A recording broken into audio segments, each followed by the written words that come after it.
clear that there's a lot of challenges that today's youth face, challenges that l'chora didn't exist before. And you have, Baruch Hashem, a lot of organizations dealing with these challenges. Troubled teens, whether going off the derech, kids who are mamish, dealing with drugs, and all the many other crises that there are. And people running these organizations should be blessed, and they should have a lot of atzloch in helping these people. And they deserve a lot of credit for what they do. Pashat saving neshamas. There's something that we could do, we as educators, as parents, to actually help them in their work. Besides the obvious, I'll put a plug for them in here to actually support them monetarily and emotionally, give them the support to continue doing their work. But there's the less obvious things that we could do for them. And that is to alleviate their work. You could put it in two parts of this. One is push it to lessen the load of their work. Let them focus on what they're supposed to be focused on and not get overloaded with work. Number two is preventative. Prevent them from having new clients. That's what I'd like to discuss today. So there's, if you think about it, there's a trend today, before you get to chinuch, before you get to education, there's a trend that wants us to doubt ourselves. There's a trend today, like an obsession almost, talk about a mental health, let's say. There's an obsession with being crazy. Today, in order to be normal, you have to have issues. If you don't have a therapist, so number one, either you're crazy, because if you're normal, you're crazy.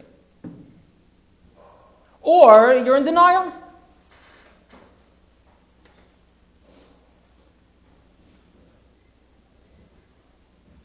That's as far as mental health goes. There's actually, when I was working with Chassanim, with Bachram, pretty fascinating. It was a blessing in a way that one of the most common conditions, if you will, that came up with Bachram is to convince the Bachar that he's actually capable of getting married, of being married, being a good husband, being a good father, holding down a job. So many factions of today's world want us to doubt our innate abilities. I didn't read this, I didn't watch that, how am I going to be a good husband? Convince the Bachar, Pashat, convince him that he has what it takes. There's mothers today, there's a whole trend in science and even medicine that wants to convince you that you need doctors. Doctors used to call mothers and bubbas for certain remedies, and now these women are coming to the doctors for those same things. So we're losing that trust in ourselves that we could take care of ourselves. We're actually healthier than we think sometimes. Even with physical health, okay, there's a small percentage of a hypochondriacs.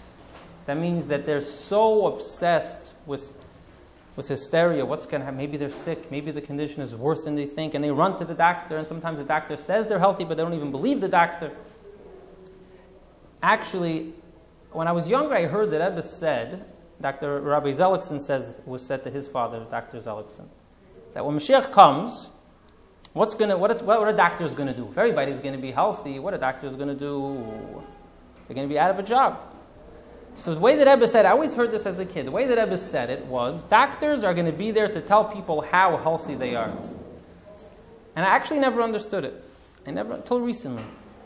People today have a hard time believing that they're healthy.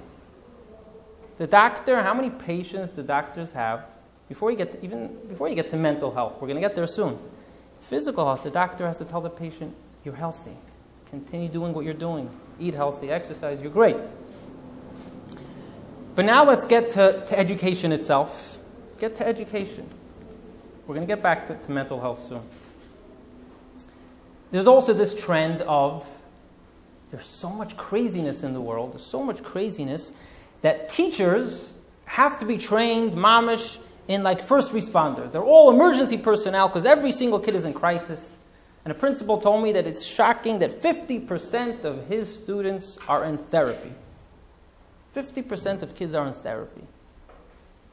So there's this trend that wants us to believe that all teachers need to be first responders and all schools are now being transformed into infirmaries.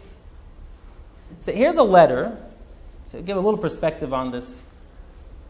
It's from the Letter and the Spirit, Rabbi Dr. Mendel's collection.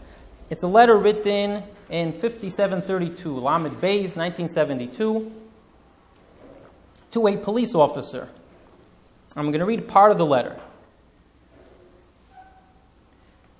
2 paragraphs I'll read. The merit of working with the police department consists mainly in the fact that its purpose is to promote law and order and enable the members of the community to live the kind of life which is worthy of human living in conditions of security and peace of mind. Ideally, the purpose of the police department is to concentrate on the good and on crime prevention, rather than having to catch the culprits after the perpetration of the crime.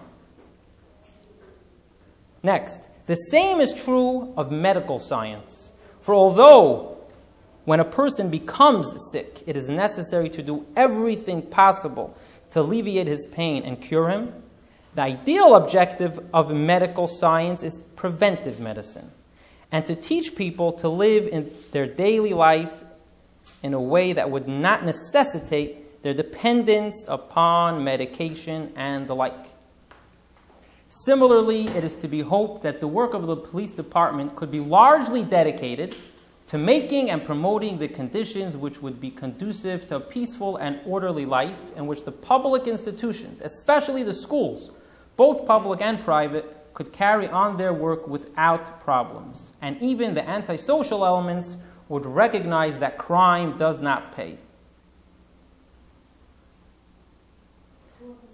The Rebbe wrote this letter to this police officer. He got a promotion to sergeant. The Rebbe writes him this letter. It's only part of the letter. The first thing we could do is the first thing we could do is recognize that there is a lot of healthy people out there, and maybe we're even some of them. So what's gained by that is, like the Rebbe says, when you have someone who's sick, heal them.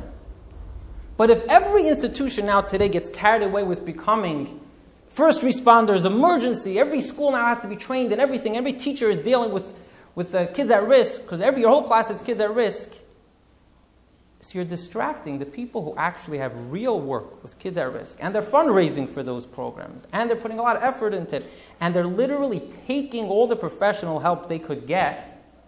Let's do what we can to alleviate some of that, and let the professional help go where it belongs. Not every kid needs professional help.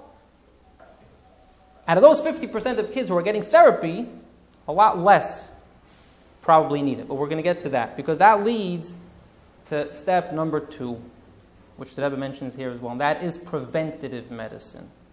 Preventative. Means not only, first step is don't send all the patients to the doctor if they're not sick.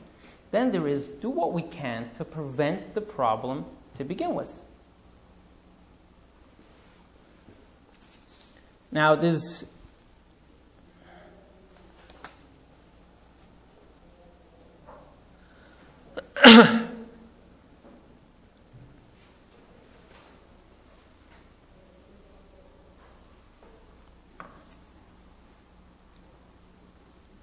it's actually a conversation that I had with a therapist, a friend of mine who's a therapist in our yeshivas. This will lead us into our first discussion. Today we're going to do a little bit of Perek Aleph. So it's Mishnah, Mishnah Vav, part of Mishnah Vav, and Mishnah Yud. Mishnah Yud. Mishnah Vav says, before I get to Mishnah Vav, preventing these issues could be accomplished by creating a healthy person, raising a child from when they're little to be a healthy person. Now, before we say this is too ideal, let's look at the ideal. Let's look at the ideal. In the Rebbe's words, let's look at the ideal. We have a Torah that gives us a system. It's a great system. Just because some people you misuse a program, don't then go and blame the guy who wrote the program. The system of Torah is tremendous. The best system that could be out there. Let's learn how to use it. And if we use it properly, implement it properly, we'll have avoided a lot of issues to begin with. For example, Mishnah Vav says, Yeshua ben Prachya Oimer, Asei l'cha Rav. Make for yourself a Rav. A Rav means a teacher or mentor. Uknei l'cha chaver, acquire for yourself a friend, a chaver. Thirdly, v'hevidonis kol adam l'kaf schus, and judge every person the benefit of the doubt or favorably. We'll talk as parents, what we could do, parents, educators, and what we could actually teach our kids as far as this goes. So what did this therapist tell me? He said that he finds, before you get to kids, he finds, B'chlal, that so many of his patients come to him because they don't have a mashpia. They don't have a mentor. Or because they don't have a good friend. Became a new pshat, and asei l'cha Rav is appoint for yourself a therapist. U'kenei l'cha chaver is even better. Pay the therapist, and now he's your friend. And I have pshat. So let's try to use the system for what it is. Asei l'cha Rav.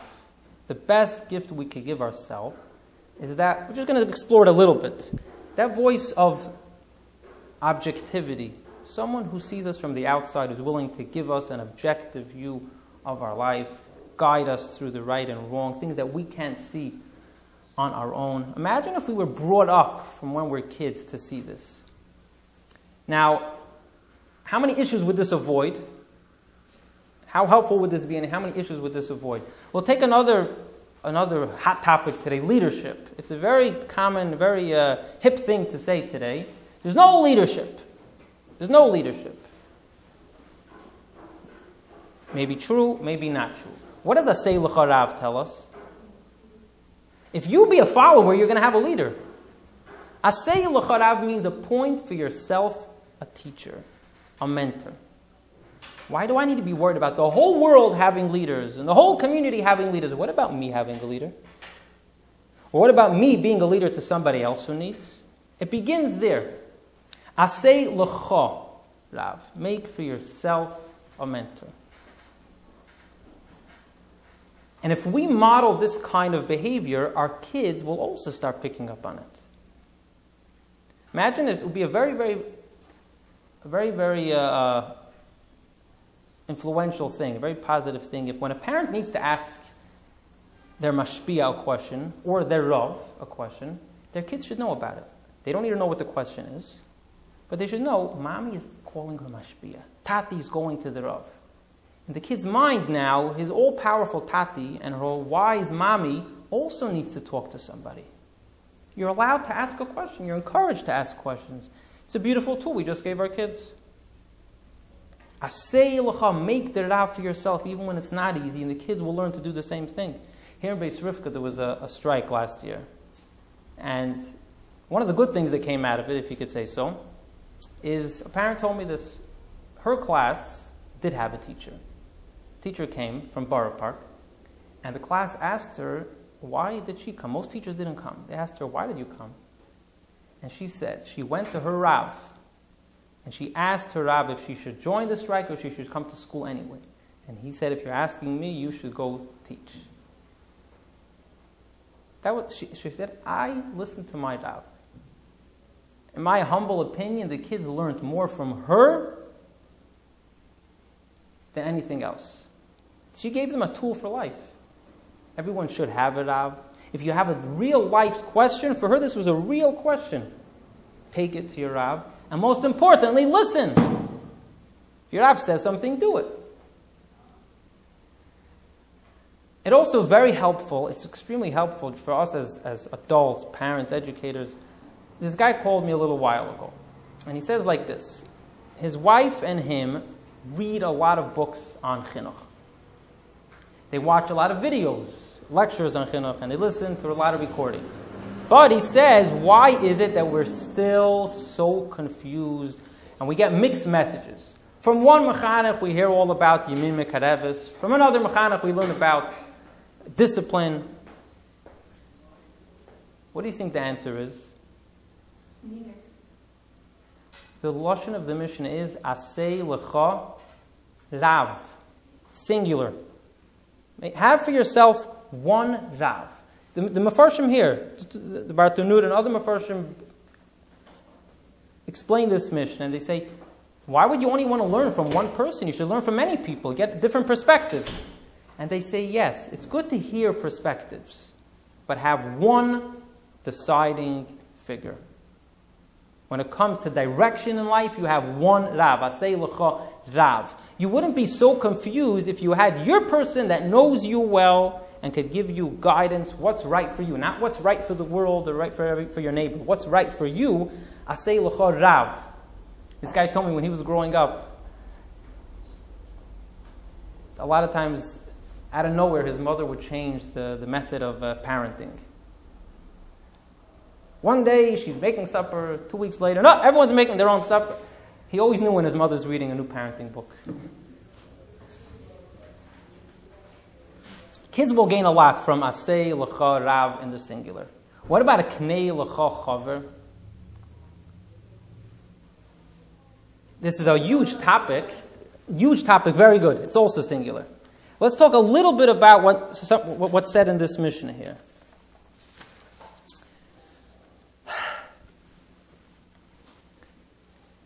If you look in the Rambam, for example, he focuses on several things. One is Uknei Lecha. Knei Lecha means acquire for yourself. Friendships take effort. Friendships take effort. This is something that's helpful for all of us, and we can teach it to kids as well. I had a copy of the letter. Where is it? Here. Put out your bid for friendship. Reach out to someone. That's how you acquire a friend. The Rambam talks also about the importance of having a friend. And here the Rebbe writes a letter to a girl. I'm going to read a little part out of the letter. But the girl writes, this is in Tafshin Yutes, 1959. It's in Igros Kodesh Chelik Yud Ches. She writes that she's basically depressed. The Rebbe talks that people by nature are social creatures, medini, and therefore if someone acts opposite of their innate nature, which is to be a social creature, it's not healthy. And it brings complications that are unnecessary. Now, if for some reason being social is difficult for you, then you should learn from swimming. Just like if you want to learn to swim, standing on the side of the river and theorizing what you'll do when you get in won't teach you how to swim. The first step to learning how to swim is getting into the water.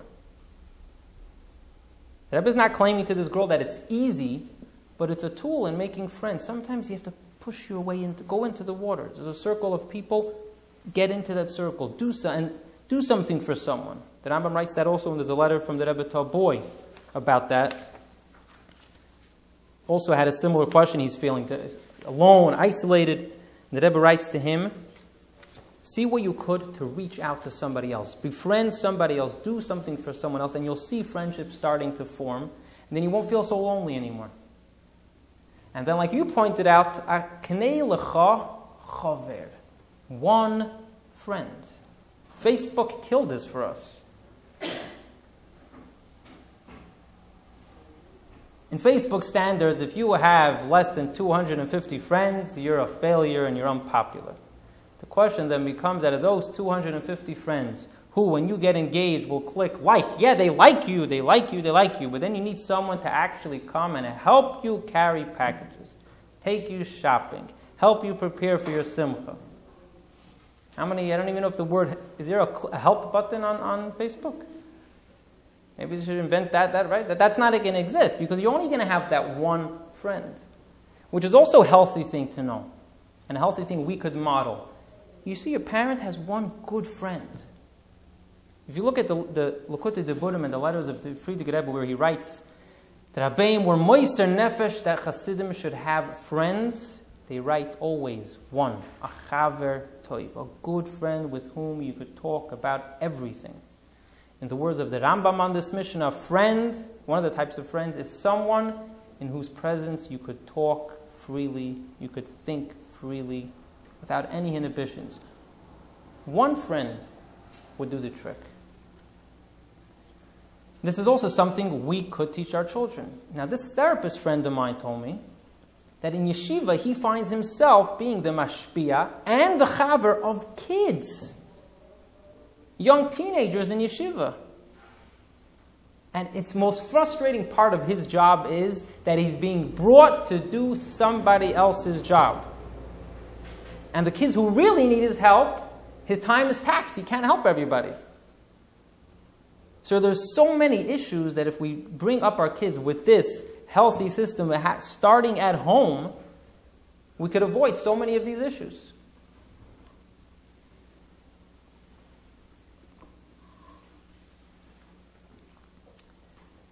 Now go to another area.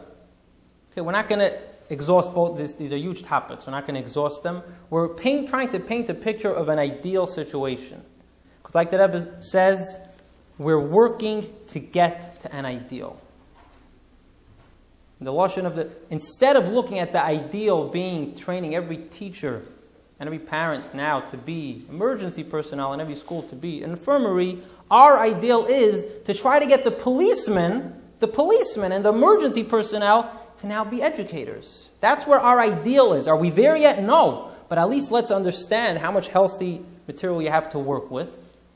And we could get there. The next thought here is on Mishnah Yud. What did I say it was? Yud, yeah. Shmaya Oimer. Ehoiv es hamalacha. Love work. Usno es harabonus, and despise superiority, holding yourself prestigious and superior.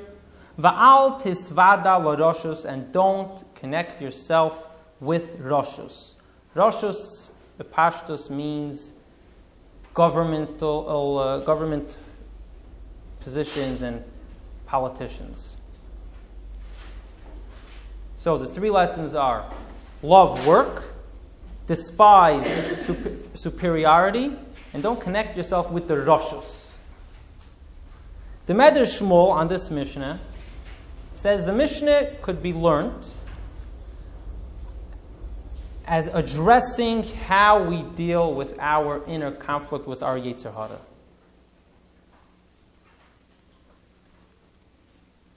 And this could be the most powerful preventative medicine available to us today. Ahoiv is ha-malacha. Love work. Avoida is work. What's malacha? Malacha is productivity. It's not just work and it's not just activity, it's productivity. Boredom, says the Medrash Shmuel, is the first and foremost tool of the Yetzer Hara. There's a Gemara that says, and it's brought down in Shulchan Aruch, that a person is not allowed to go idle. A husband should allow his wife to work, and a woman should have some type of work at home or out of the home, because otherwise she will go bored, which leads to all terrible things. So it's true about adults and about children. Boredom is the breeding ground for all things no good. Ahoivas amalacha means love the concept of getting busy, but not just busy and active, but productive. Now today, kids are more bored than they ever were. Could you even fathom? Ask Mrs. Groner here, who grew up in the old country, if kids were ever bored. And if yeah, how often they were bored. have a hard time believing it was anything like today. Kids come to, Mommy, I'm bored. Why? Because Baruch Hashem, there's so much that's handed to us. Our clothing, our food, our shelter, our schooling. It's handed to us on a silver platter, which Baruch Hashem we don't have to work for. Kids do not have to work nearly as hard as they had to back in the day. They have more time on their hands. So we now have this challenge of dealing with this boredom. The easy way is to stick them in front of a screen, for example. So one of the tempting ways of dealing with boredom is sticking the kids in front of entertainment. Sitting in front of a screen, any kind of screen, is very passive. Besides the fact that it's not an activity, it's a passive activity, it's also very not productive. On this Mishnah that Rabbeinu Yena writes, one of the reasons why a person should never stop working, even an adult, is because once you stop accomplishing and producing, it's going to be very hard to get back into that mode. Now, this is plain to see. When kids sit down in front of entertainment, when they finish, they're worse than when they started. Because they're so used to being fed the whole, the activities being fed to them. Ahoivas HaMalacha means do what you can that the child should feel like they're doing something. It's good for the kid. These kids today, these are already older kids. What are you doing? I'm chilling. Chilling. What's the difference between chilling and relaxing? Relaxing is an okay thing. Chilling is a planned act of nothingness. Relaxing means it's a preparation for something positive. Who coined the phrase, we're killing time? Why would you want to kill time? Time is so precious. But they're bored. They have too much time on their hands. The more time they kill away, the easier life becomes.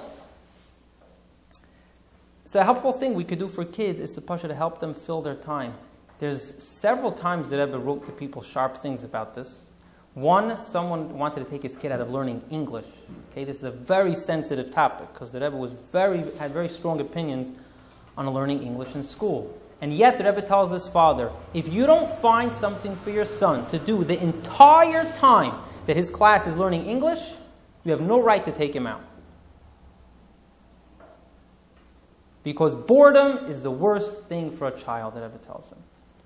And on the positive, the Rebbe writes to somebody, I had a letter over here also, he gave money to the Beit Sefer L'Malacha in Eretz Yisrael. It was a school to help children from other backgrounds, really, to give them training and work. The Rebbe writes to him, in addition to all the beautiful things you did with your support, which is giving them a means of supporting themselves, giving them direction in Ruchnius and Gashmius, you Pashid are providing them with something productive in their life and taking them out of a place of boredom, which is the breeding ground for so many terrible things. So Ahoivas HaMalacha is a tremendous tool we could give our kids. It's the tougher one. Sitting them in front of a screen is easy. Ahoivas HaMalacha means create this love for productivity. Get a kid to help for Shabbos and celebrate it. Think about the feeling when a child sets up the table. So she did it upside down. Or he put the forks in the wrong place. And then you celebrate. They did something. They set the table up beautifully. They made a salad. They baked something. We have so many opportunities in Yiddishkeit for ahoiv es ha-malacha. Malacha is not just work and it's not just busyness, it's productivity. And then usna es harabonos, the second enemy to being healthy, says the Medrash Shmuel, is rabbonos, superiority. In plain English, that would be the attitude of magiali. Magiali means sekumt mir, or in English, real English, entitlement, rights. What's rightfully mine? Rabbonos means, what am I needed for? What am I needed for? Someone asked the Rebbe why he created Tzivos Hashem. And there's an English letter where the Rebbe answers this person, Tavshin Mem Beis. One of the points is, says the Rebbe, I thought long and hard about one of the biggest issue to today's education. You know what it is? The lack of Kabbalas oil, the lack of responsibility and accountability. And the best way I found we could deal with this is by giving the kids the sense of mission and belonging to something and answering to someone. What's interesting is, in Tafshin Yud Test is a letter of the Rebbe. Tafshin Tezayin, Tafshin Tezayin, 1956. The Rebbe applauds this person for working. It seems like something like the Boy Scouts, but I couldn't confirm that exactly. And says the Rebbe, I actually found that this is the best thing you could do for today's youth. Youth like being part of a group where they need to follow a leader and they need to have clear direction. And this is contrary to what people think, that the youth in America today want to be free and want to be let to go wherever they want. If you teach them the healthy part of having a leader and following instructions, it's the best thing you could do for them. Usna'es harabonos means bring up kids that ask themselves, what am I needed for? What can I do that's helpful? Where could I contribute? Not only, what do I want? What's going to make me feel good? These are ingredients to bring up healthy people. And Ba'al tisvado l'roshus, roshus is the Yetzer Hara, because roshus is that feeling that tells us, do whatever you want. You have roshus to do whatever you want. Like politicians, that's what Medrash Shmuel writes. The Yetzer Hara, it makes us like it's our best friend. Don't listen to what you're told. Go have a good time. That leads to boredom, to non-productivity, to anxiety, to loneliness, to depression, Rachmana litzlan. It's all from the Roshus. Do whatever you want, whatever makes you feel good. Ahoivas HaMalacha, Snaras HaRabbanos will avoid that. So let's just recap over here. As far as reminding ourselves and strengthening the healthy limbs that we do have, reminding ourselves the health that we have, and not becoming hypochondriacs, or maybe you could say today we could coin a new phrase, hypo-kinderacts. That when it comes to our kinderlach, everything's hyper. Everything needs to become a crisis, and we need professional help. A single kid needs professional help. And that way we could let those who work with these kids who really need the help, let them do their job. Most importantly, to work on preventative medicine. Like the Rebbe writes to this police officer, whether it's in medicine or science or even the police force, to prevent things from happening l'chatchila. And let's do what we can to visit our own Yiddishkeit. This is two tiny examples that just touch on two Mishnayos. Asay l'charav, for ourselves and our kids. Knei l'chachaver. And then the Mishnah we just did. If I could just end off,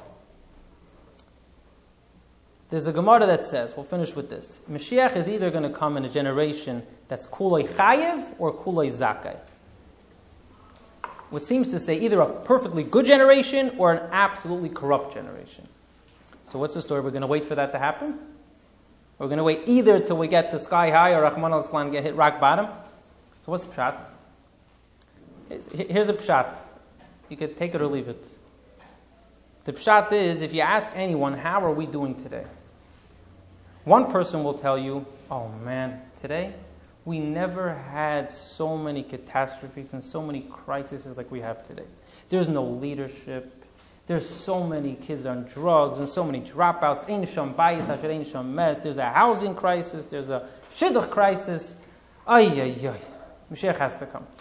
You ask somebody else how we're doing. What are you talking about? As shluchos, the Lubavitch is taking over the world. Our youth are stronger today than ever before. They put up with things that we can never put up when we were with kids. And in Lubavitch especially, without seeing the Rebbe, we have the greatest chassidim ever were. A generation like this you never had before. That's when Mashiach is going to come. A generation like ours. So, amen. It should be now. Amen.